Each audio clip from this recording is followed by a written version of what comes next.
कार्यक्रम के पुण्यार्जक हैं अरह सागर गुरु भक्त परिवार। आज मैं आप सबके बीच एक नए विषय को लेकर के आया हूँ। विषय नया नहीं है, संदर्भ नया है। अभी तक हमने जीवन से जुड़ी बातों को आपके समक्ष रखा था, चर्चा की थी। आज एक ऐसे जीवन स्पर्शी सूत्रों की चर्चा करने जा रहा हूँ जिससे हमारे जीवन का दिग्दर्शन होता है। हम सब जिस संसार में रह रहे हैं उस संसार की विचित्रता को दृष्टि में रखते हुए हम अपने जीवन को कैसे सुंदर और महान बनाने का प्रयत्न कर पाएंगे, उस बात पर हमें सोचने और समझने के लिए मजबूर होना पड़ता है। हमने जो मनुष्य जीवन को पाया है कैसे पाया होगा, कोई यदि पशु बना है तो कैसे बना होगा, और यदि कोई देव बना है तो कैसे देव बनने के लिए उसने एफर्ट किया होगा, और यदि नरक में गया है तो किन कारणों से हम यह जीव नरक गति की यात्रा को पूर्ण करता है। जो हमारे कर्म सिद्धांत के आधार पर आधारित बातें होती हैं, जो प्रत्येक जैन दर्शन का, जैन धर्मावलंबियों का प्रिय ग्रंथ है तत्वार्थ सूत्र। तत्वार्थ सूत्र जैन जगत में सर्व प्रसिद्ध सूत्र रहा है। सभी मान्यताओं में दिगंबर श्वेतांबर मान्यताओं में बराबर दर्जा मिला हुआ है। यह तत्वार्थ सूत्र जैन दर्शन का प्रसिद्ध ग्रंथ है। सभी ग्रंथों में किसी न किसी तरह से उसको तैयार किया गया है, लेकिन तत्वार्थ सूत्र सूत्र पद्धति में, सूत्र की शैली में रचित किया गया है। आज से लगभग 2000 वर्ष पहले इस तत्वार्थ सूत्र की रचना हुई, और यह तत्वार्थ सूत्र हम सबके जीवन के लिए एक आधार शिला बनकर के उपस्थित हुआ। इन 10 अध्यायों में 7 तत्वों का बड़ा सुंदर विवेचन आचार्य भगवंत ने किया। प्रथम अध्याय से लेकर के चौथे अध्याय तक जीव तत्व का विश्लेषण किया गया है। 5वें अध्याय में अजीव तत्व का वर्णन किया गया है। 6वें अध्याय में आश्रव तत्व का बड़े सुंदर तरीके से निरूपित किया गया है। 7वें अध्याय में आश्रव तत्व का शुभ लक्षण बरताने वाला, वृत्तियों के जीवन में वृत्तों में दोष लगने वाले तत्वों की चर्चा की गई है। 8वें अध्याय में बंध संबर तत्व का विवेचन किया गया है, बंध तत्व का।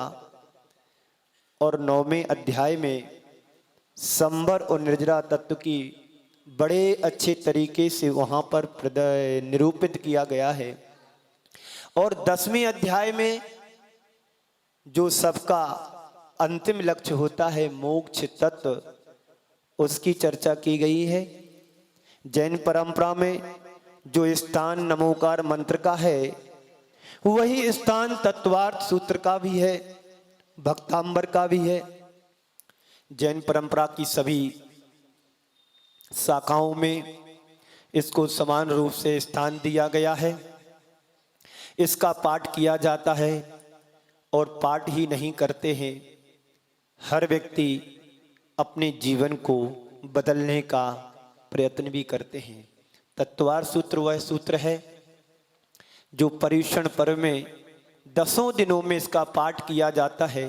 और एक एक अध्याय का सुंदर तरीके से अपनी अपनी बुद्धि और क्षयुसम के निमित्त से इसका अर्थ भी हम सभी लोग सुनते हैं गुरुमुख से। पूज्य गुरुदेव प्रति वर्ष एक एक अध्याय का 10 दिनों में सुंदर तरीके से विवेचन करते हैं और 10 दिन 10 अध्यायों का पाठ किया जाता है। 2000 में मैंने स्वयं पूज्य गुरुदेव के चरणों में बैठ करके तत्वार सूत्र का पाठ किया था।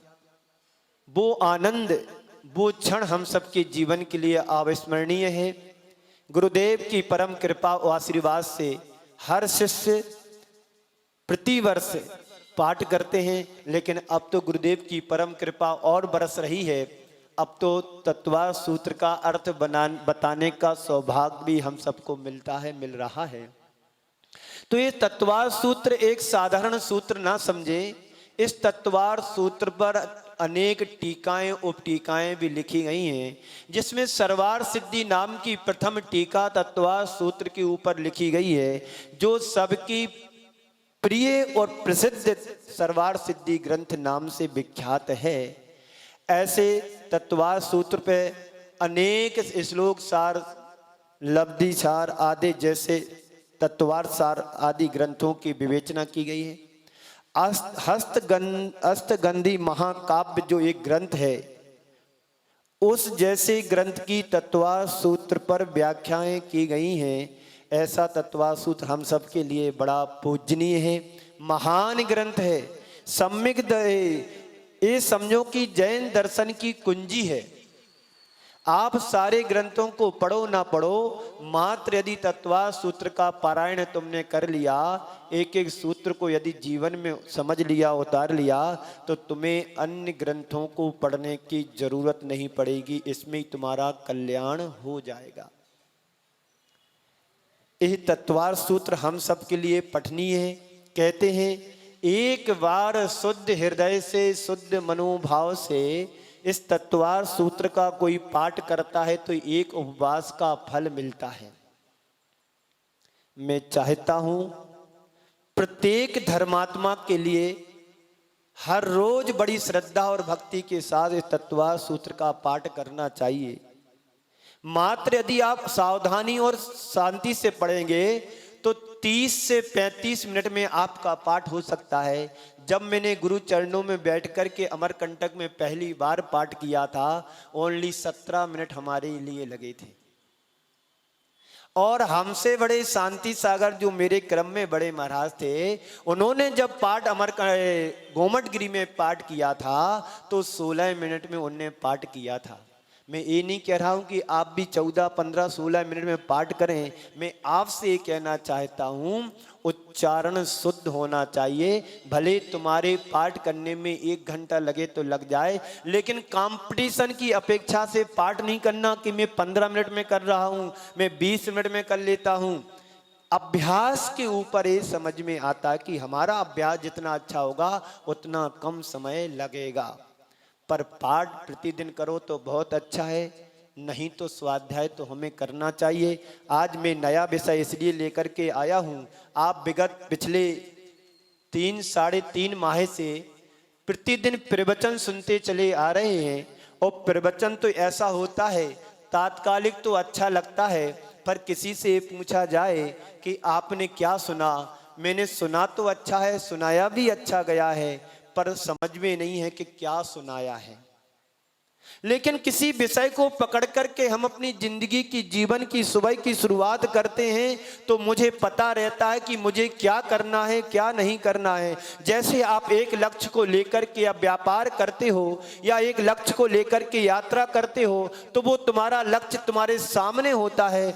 ऐसे यदि तुम्हें स्वाध्याय कुछ करना है तो एक आधार बना करके करना पड़ता है। तो आज मैं आप सबके सामने तत्वार सूत्र का 6वां अध्याय जो आश्रव आश्रव तत्व का विवेचन करने वाला है, आश्रव तत्व को बतलाने वाला है। आश्रव क्या कहलाता है? आश्रव जो हमारे जीवन में कर्म जुड़ते हैं, कर्म जो आ रहे हैं, आ उस श्रव शब्द से मिलकर के आश्रव बना है। आश्रव का अर्थ होता है आ यानी आना, चारों तरफ से सभी ओर से आना। श्रव यानी झरना, जो सभी तरफ से हमें झरता है, रिसता है, रिसाव होता है, उसको कहते हैं आश्रव। आश्रव से ही हमारी आत्मा में कर्म चिपकते हैं, कर्म बंधते हैं। जो पूरे सृष्टि में, ब्रह्मांड में पुद्गल परमाणु भरे पड़े हुए हैं, जब हमारे द्वारा राग और देश मोह होता है, इसके द्वारा जो कर्म पुद्गल परमाणु हैं कर्म के रूप में बदल जाते हमारे राग और देश के माध्यम से, वही कर्म के रूप में हमारी आत्मा से चिपक जाते हैं, वही कर्म बंध कहलाता है। कहते हैं कर्म का बंधन बड़ा दुखदाई होता है। कर्म किसी को अच्छा नहीं लगता है। अभी आप यहाँ पर स्वतंत्र बैठे हैं और आपके ऊपर कोई बंधन आ जाए तो आपको जकड़न होगी, अकड़न होगी और आपको ऐसी घुटन होगी कि कब इस परिसर से बाहर जाऊं। ऐसे ही अनादि काल से कर्म का बंधन इस आत्मा के ऊपर पड़ा हुआ है और इस बंधन की अनुभूति उसी को हो सकती है जिसको पता है कि कर्म का बंधन बड़ा दुखदाई है। भाव भाव में कर्म बंधन के कारण हम संसार में दुखों को भोगते चले आ रहे हैं। ये दुख कब से हैं? अनादि काल से ये दुख हैं और यदि हम सोते रहेंगे तो अनंत काल तक ये दुख हमारे जीवन से जुड़े रहेंगे। आप चाहते हो कि दुखों से मुक्ति मिले हमारे लिए, कर्म बंधन से मुक्ति मिले हमारे लिए? तुम बंधन से मुक्ति चाहते हैं तो मुक्ति से छूटने का प्रयत्न भी तो हमारा होना चाहिए। इन कर्म के बंधन से बचने का हमारा प्रयास भी होना चाहिए। आप कितना पुरुषार्थ करते हो कि कर्म से ना बंधना पड़े? सुबह से शाम तक के जिंदगी में आश्रय और बंध तो हम करते चले आ रहे हैं। आश्रय और बंध तो सुबह से शाम तक क्या 24 घंटे चल रहा है। एक पल भी, एक क्षण भी ऐसा नहीं है जब तुम्हारे द्वारा आश्रय और बंध नहीं हो रहा हो। आश्रय और बंध की क्रिया एक क्षण, एक समय बढ़ती है। जिस समय आश्रय हुआ उसी समय बंध हुआ। तो आश्रय और बंध का एक पल में जो हो रहा है वो संसार को बढ़ाने वाला हो रहा है। बहुत कम क्षण हमारे जीवन में जब आ पाते, जब संवर और निर्जरा कर पाते हैं। 24 घंटे में कितना समय हम भगवान की भक्ति में दे पाते हैं जब कर्मों की निर्जरा और संवर कर पाते हैं? बोलो। आप मंदिर आते हैं तो वहां पर भी विकल्प रहता है, तो ये समझना कि हमारा आश्रय और बंध हो ही रहा है। जब तक तुम आते हुए आश्रय को संवर नहीं करेंगे और जब संवर नहीं होगा तो निर्जरा भी नहीं हो पाएगी और जब निर्जरा भी नहीं होगा तो मोक्ष भी नहीं होगा। तीर्थंकर प्रकृति का बंद करने वाला व्यक्तित्व भी क्यों ना हो, घर में रहेंगे तो मुक्ति कभी होने वाली नहीं है। संवर और निर्जरा जब तुम करोगे तो कर्मों की निर्जरा होगी, आने वाले कर्म रुकेंगे और जो बंध गए कर्म उनकी हम निर्जरा करने में समर्थ हो पाएंगे। तो यह बंधन किसी के द्वारा आरोपित नहीं है, किसी ने हमारे ऊपर जबरदस्ती नहीं थोपा है। आप यदि अभी यहां पर धर्म उपदेश सुन रहे हो तो इससे तुम्हारे कर्मों की निर्जरा हो रही है। जितनी देर तुम मंडप में, सभा में बैठे उतनी देर तक तुम्हारा संवर चल रहा है, कर्मों की निर्जरा हो रही है। और यहां आकर के भी मन में यदि द्वंद्व चल रहा है तो कर्मों का बंध भी हो रहा है। क्या चाहते हो? कर्मों का द्वंद्व चाहते हो कि कर्मों से मुक्ति चाहते हैं? कर्मों से यदि मुक्ति पाना चाहते हैं तो एक एक कदम हमें सावधानी से रखने की जरूरत है। स्वयं के द्वारा अर्जित जो कर्म का बंधन है वो हमारे लिए दुख का कारण है। कल हम शाम को जब स्वाध्याय कर रहे थे 6 ढाला का, तो वहां पर क्या पढ़ा था आश्रव के बारे में, याद है किसी को वो लाइन?